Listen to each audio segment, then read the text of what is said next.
Welcome to Lotboy Crypto, home of the BitSquad, the largest and greatest crypto community in all of the interwebs. The channel works harder to keep you in the know when it comes to crypto. This is Around the Blockchain. We come to you 5:10 p.m. Eastern Standard Time on occasion, where we talk about your favorite topics with your favorite guests. Today, no exception. We're going to go ahead and get started. Let's get things rolling. We have Crypto Lifer in his favorite color. We like to keep him in that blue square. Always an excellent, positive time when you're on the show.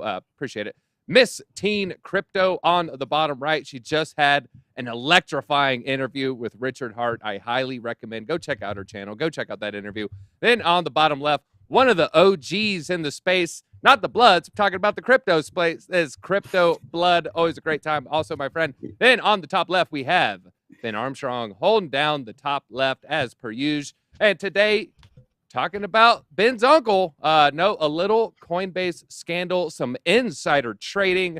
Someone was arrested at an airport. Very, very crazy story. Also, SEC, it's not just XRP they're going after. There's another story, another crypto firm that could be very, very important.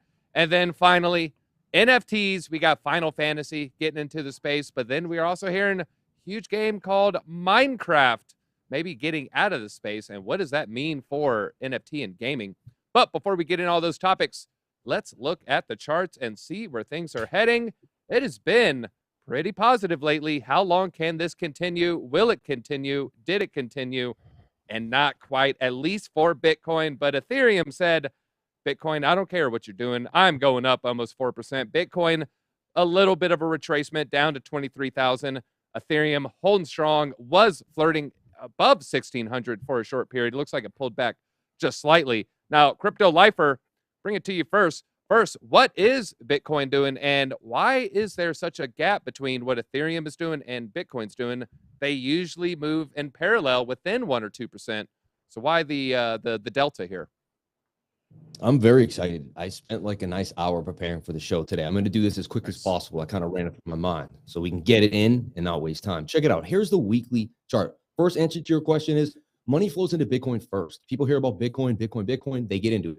Then once they get a little know-how, they tend to sell a little Bitcoin and get into an alt. So the money should flow into Bitcoin, and then it should trickle into ETH. And this makes sense. Bitcoin should have a little pullback, and ETH should get the little run up after the fact. This is what happens.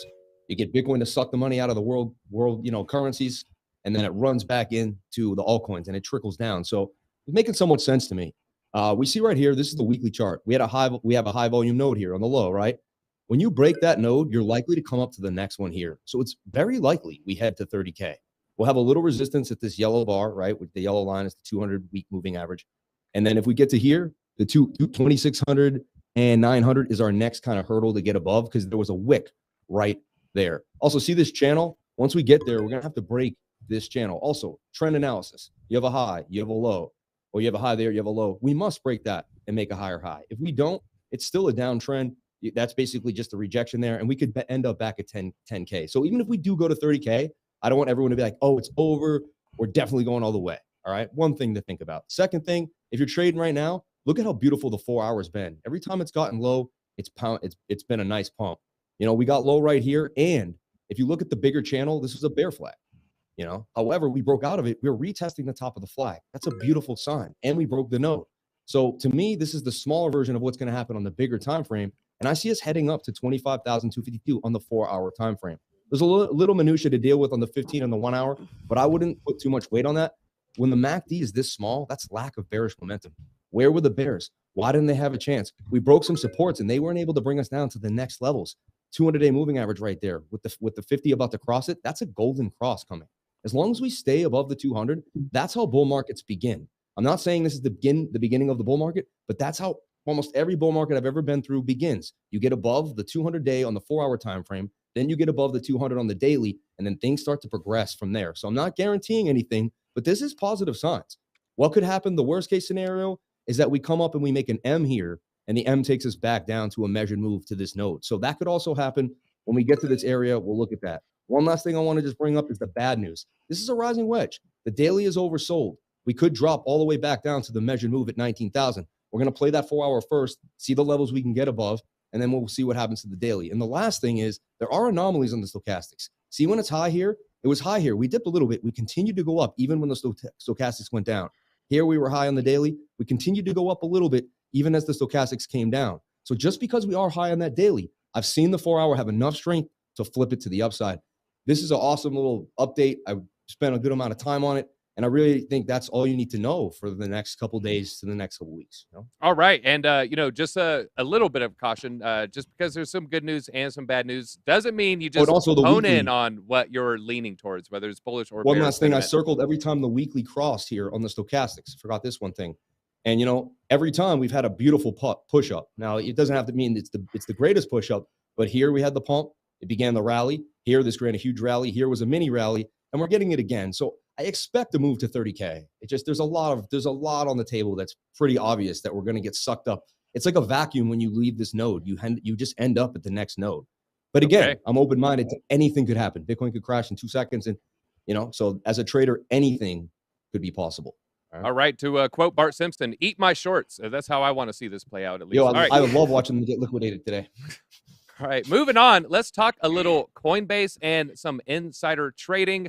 That is right. There was someone, the U.S. attorney for the Southern District of, you guessed it, New York, has announced an indictment against Ishan Wahi, is a former product manager at Coinbase. Washan was sharing information about what coins Coinbase was going to be listing, shared them with a good friend of his, shared them with with his brother as well. They apparently bought a one-way ticket out of the country. Of course, this was popularized. The wallet was found many months ago by the hugely popular crypto Twitter account Kobe. And Kobe found it. There were some funny tweets. I think Gainsey retweeted. I have Brian Armstrong's. We'll just read the first couple paragraphs here. At Coinbase, we actively monitor for illegal activity, investigate any alleged misconduct. In April, we received information about possible front-running of assets before being listed, immediately launched an investigation, found 3 suspects, and provided the info to law enforcement. One of these people was the employee whom they terminated. There were some funny quips. I highly recommend checking out that thread if you want some good laughs. Ben, I'm going to bring it to you. We joke it's your uncle. But what did you feel about Brian's response? Do you believe that this is something that they truly care about, or was this more of an optics thing to you? Oh, no, they truly care about it for sure. They definitely don't want people at their company doing this because it makes them look bad. I mean, kind of like I wouldn't want people at my company doing something like that. If they got information about a video that we were doing and, they went and, bought a bunch of it or whatever, like we don't put up with that. We make people sign stuff saying that they won't do that here.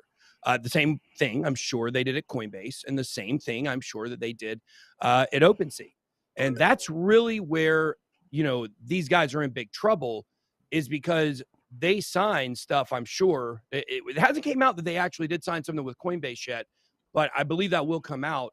They signed a form saying that they would not use basically corporate secrets, insider information to profit. And so we're seeing this track record now after Nate Chastain and now this guy from Coinbase, which, by the way, what was he was a product. What was the title? I have it right here. His official title is the Coinbase. He's the former product manager at Coinbase Global.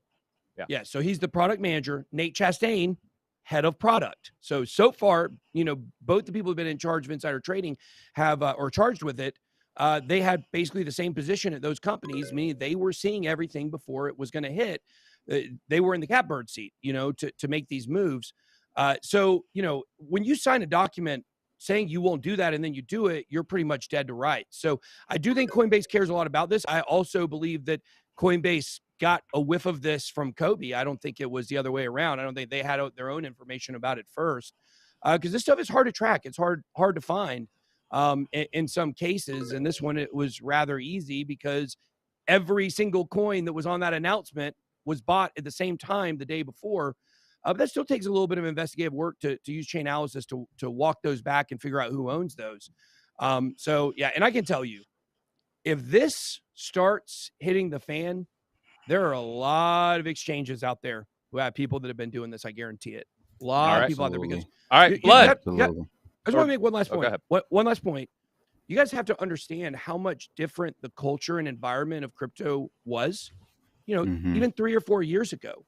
And so people might have been doing this stuff and not even realizing like the implications down the road. But so far, we've seen pretty recent The charges have been for kind of recent insider trading. Mhm. But if they started going back to all these exchanges over time, my God, we'll see people arrested left and right. All right, well, Blood, I see you agreeing. Is Yep. this the beginning of them going after, people who have been doing this in the past? And what are your thoughts on what Ben was saying with some of the older exchanges or maybe some of the older trades? Are they going to stick with recent? Are they going to go back trace some of this? What are your thoughts? One thing I'm curious, and maybe someone in the chat room can talk about and bring up what the statute of limitations are on insider trading. I don't know if there is any, but I will say that it is a big issue. It's been pretty much entrenched in the crypto culture for many, many years now, even prior to 2017's ICO boom. So if they retroactively seek, these people out, it's going to be a definitely big problem. Now, one thing I want to say, though, with this case, it wasn't even the fact that they were going after them for insider trading. What stuck out to me was the fact that 9 of the cryptos were securities. So to me, that is the bigger news here. We're going to see, and we're going to talk about that later in the episode, but a lot of these cryptos are going to be looked at as securities, and that is even a bigger issue to me than these insider trader guys getting caught up. One last thing I want to just mention: Nancy Pelosi's husband. I don't even have to say allegedly, because this is open news now. He's insider trading, or he bought $1 million or so dollars worth of Nvidia stock before this legislation just passed, this bill passed. I mean, they get away with it. But, they're coming to target us. It's just, right. It's unfair. Well, let's stay on that. MissTeen Crypto, is there a difference between what we're seeing at Coinbase or perhaps even OpenSea versus what we're seeing with Nancy Pelosi's husband, where, like Blood said, I think it's pretty much out there. We all know Pelosi told her husband, hey, this bill is going to be coming through. I mean, there's coincidence after coincidence after coincidence. At a certain point, you just have to accept this is most certainly fact. Is there a difference between what we're seeing in the crypto space and what legislators have been known to do for decades, or if not centuries?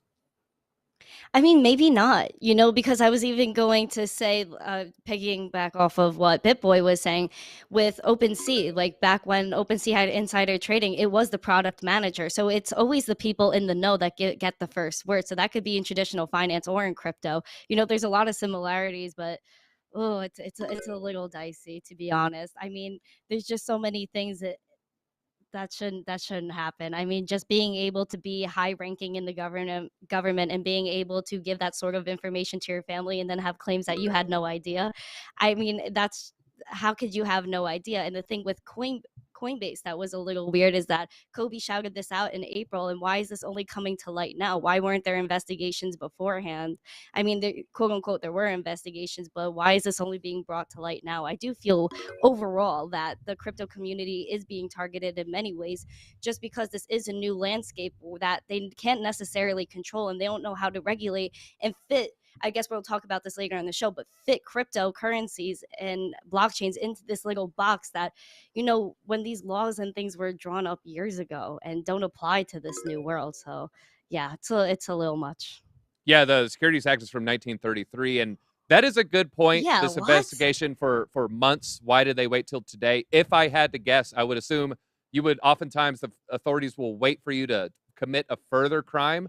And it seems like they waited for him to go to the airport and then try to flee. So then they can maybe have more of an open and shut case, if I had to guess. But that is a good point. Why did they wait months? But speaking of SEC, let's move forward here. There's some moves going on that I think can just be best explained by this tweet right here. The SEC is looking to set a, there's a Martin. Make sure you check that out on HBO Max. Classic show. Gina, we love Gina here. SEC is looking to set a dangerous precedent to classify all cryptos as securities via, this SEC versus library summary yesterday. The recent doubling of the size of the crypto assets enforcement unit. Expect to see a flurry of cases. This, though, I really wanted to share. This is from Library. This is their Twitter account. This is what they argued in court yesterday. Speaking of the SEC, doesn't matter if 75% of purchases are for utility. It doesn't matter if the work isn't being done by the seller, and it doesn't matter if the seller never uses investment language.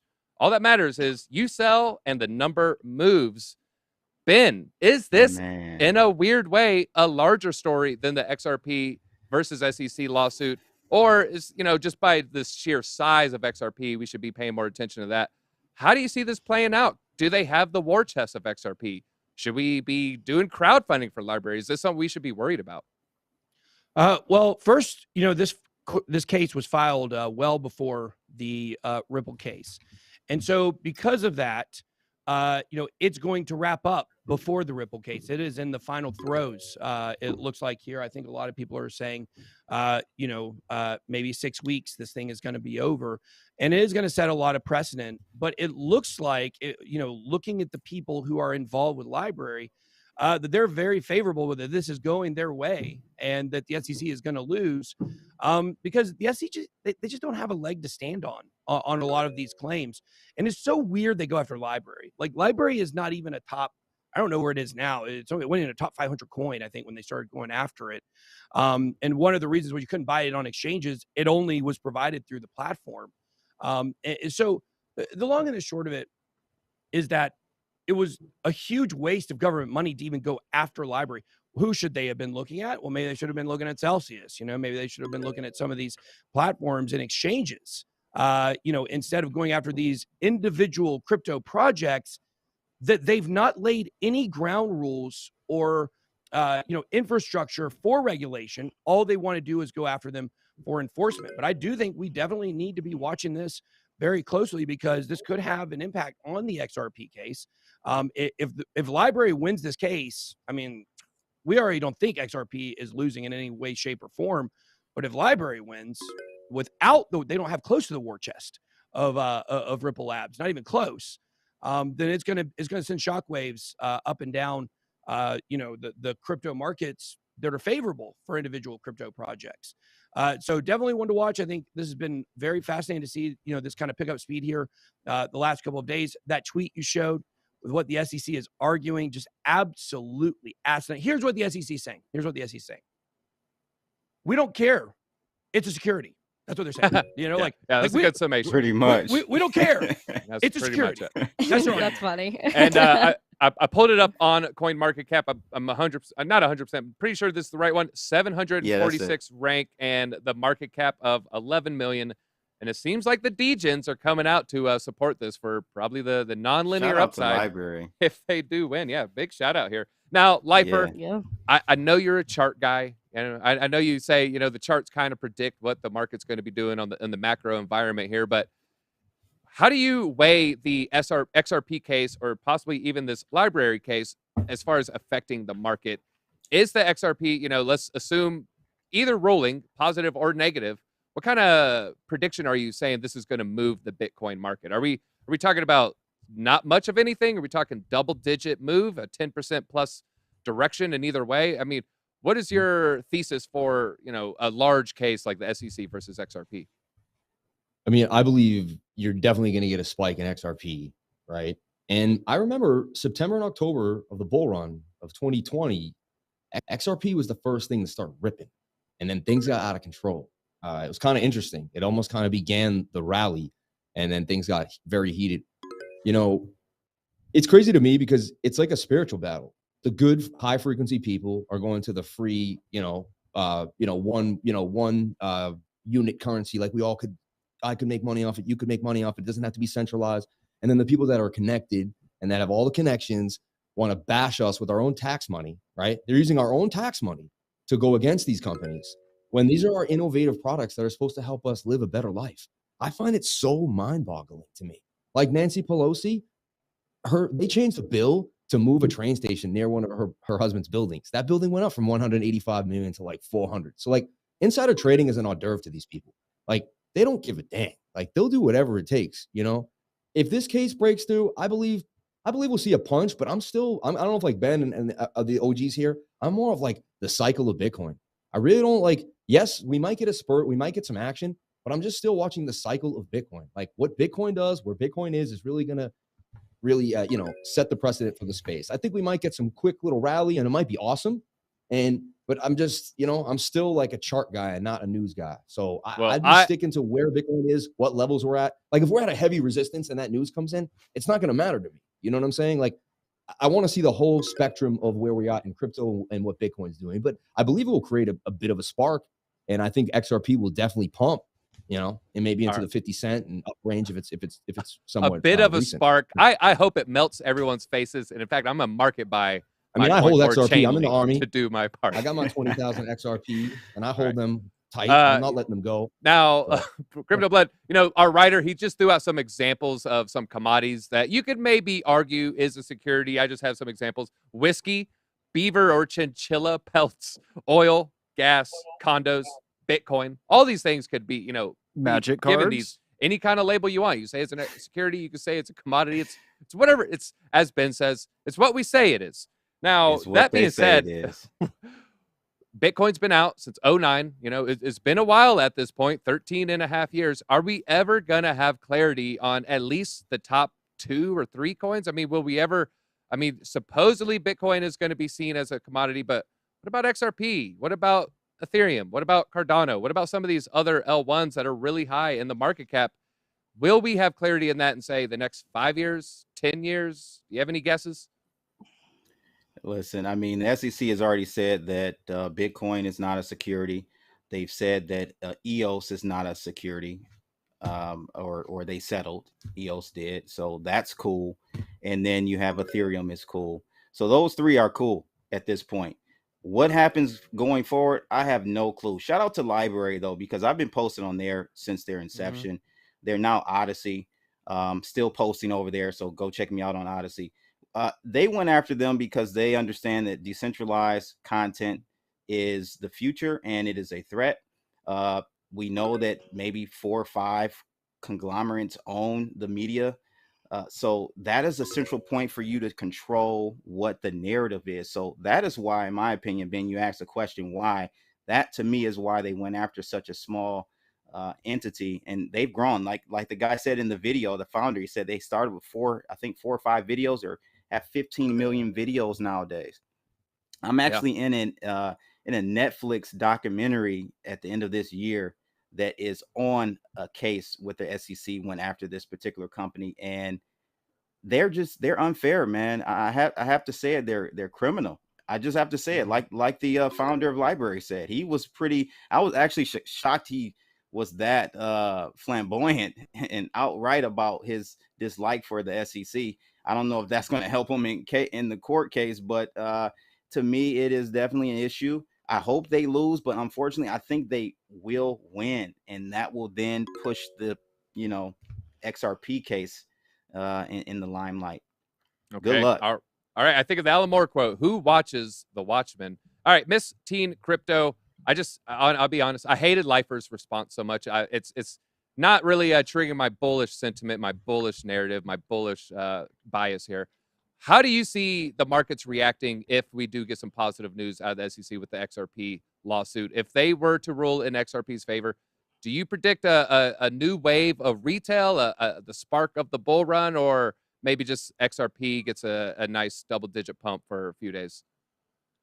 That's hard to determine, to be honest, because we get a ton of good news all the time, a ton of Bitcoin adoption, people integrating Bitcoin into platforms every day, and there still is no price movement. There's no spark of a bull run, even though if some of this news came out maybe 4 or 5 years ago, it would have been something that really took the market by storm.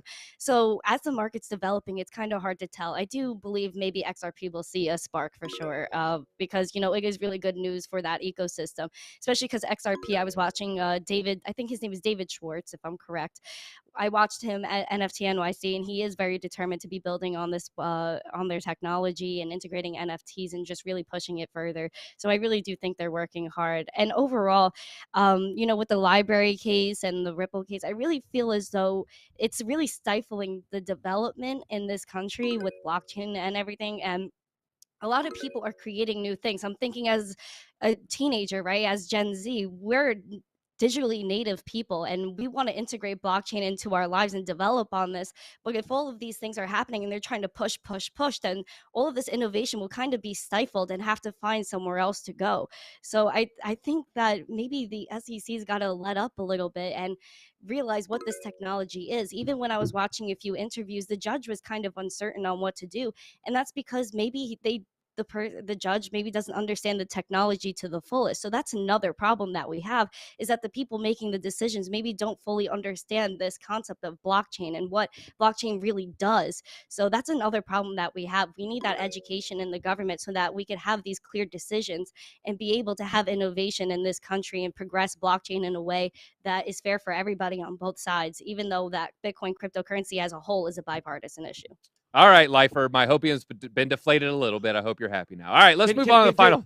Or go ahead. Can we just be honest for a second? Like, I would like for us all to just be honest. The SEC does not want you to make money. That's what this all boils down to. Right. That's what all this boils down to. The SEC, that's why it doesn't matter what the rules are. They're going to change and circumvent that to call things securities when they're not, because they are pissed that the normal person out there is able to make as much money in crypto as we have. That's what this is all about. And that's why accredited investors. What you're doing. Yeah, go ahead. I mean, that's why if this thing passes, if they lose, it is, I think, very detrimental to the crypto industry. It is a bet. This is a long term. Like you said, DZ, this is a very underreported and covered topic here, man. This is very important. Yeah, we'll see. All right, well, let's all keep our fingers crossed and hit that like button if you want the SEC to go down. And there's a reason accredited investors have to have almost seven figures in assets, but it could easily just be a 10-question test or some sort of we have driver license tests for people as young as 15. But all right, moving on. Final Fantasy NFTs. Square Enix is back in the scene. They announced they want to commemorate the Final Fantasy VII, 25-year anniversary, I believe, and they want the NFT to basically get the all-star treatment, and they're teaming up with Engine. Of course, they had a huge debacle when they tried to NFT the Marvel's Avengers. Huge backlash from the gaming community, huge backlash from the comic book industry. Just for example, the Comic-Con, San Diego Comic-Con, my panel was canceled because it was a whole Web3 panel. It just nixed at the last second there for no reason. But they're going to have the Cloud Strife, which is the star of the series. And it's a very, very popular franchise. Ben, I know you're not a gamer, but they had 168 million games sold worldwide since 1987. It's going to be an NFT coming with a figurine. The standard figure will be 130. The digital plus version will be 160. And with that extra $30, you're going to get an NFT that comes with this. Now, Lifer, I brought it up, last time they tried to monetize in Web3, huge backlash. They ended up walking it back. Now they're testing the waters again. Why should this launch be better? I mean, this is going to be a long process. Just like the internet started, and companies started creating websites, getting themselves out there. We started creating infrastructure. It's going to take time. A few of the first people are going to fall on their feet a little bit, but that's how you grow, right? They're going to create the path, and everyone's going to see from those mistakes and keep going.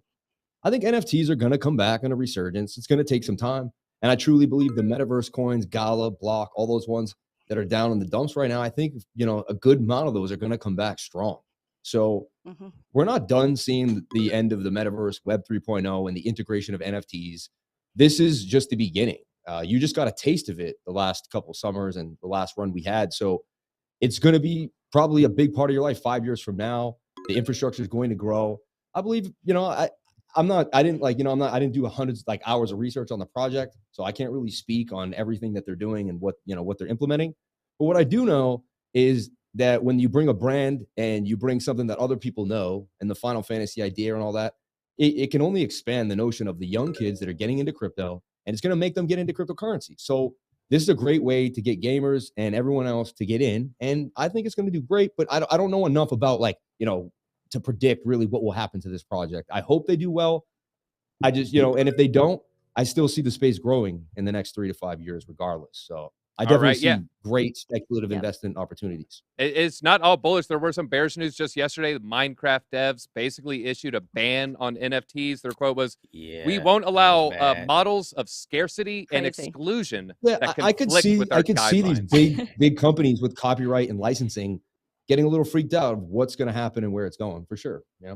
All right. Well, Ben, speaking of people freaking out, we have the gamers. Seems to be just a fundamental misunderstanding of the industry. First, is that the case, and is this going to change anytime soon?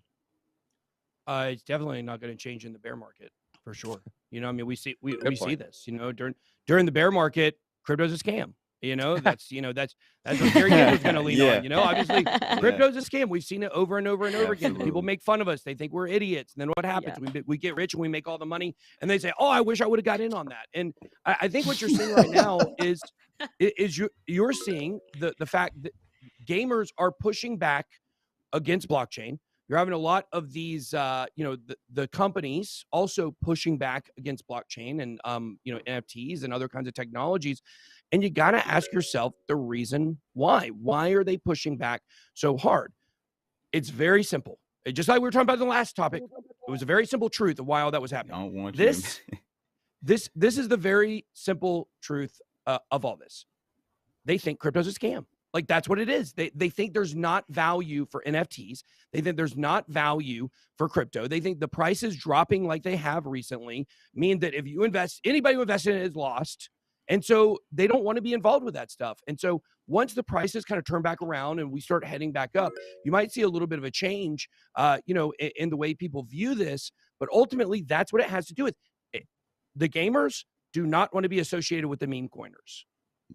Okay. All right. Now, Blood, on the other end of the note, sometimes it's a little bit positive with these gaming company heads. I think it was just Square Enix. Now they're turning bullish. They were bearish just less than a year ago. Epic Games, the CEO, when asked about the Minecraft, said, "We have zero plans to eliminate blockchain technology from our platform." So they seem to be leaving the door open here. EA's leaving the door open. Niantic, the Pokemon Go people are leaving the door open. So there's a little bit of positivity from the leaders, Reddit founders, and if there's this tech example after tech example, but the gamers aren't united. Why are they failing to get the gamers on board? I'm not sure, and I don't know if they're failing to get the gamers on board more so than it is the execution of it. I haven't seen one that's done a good job executing on this just yet.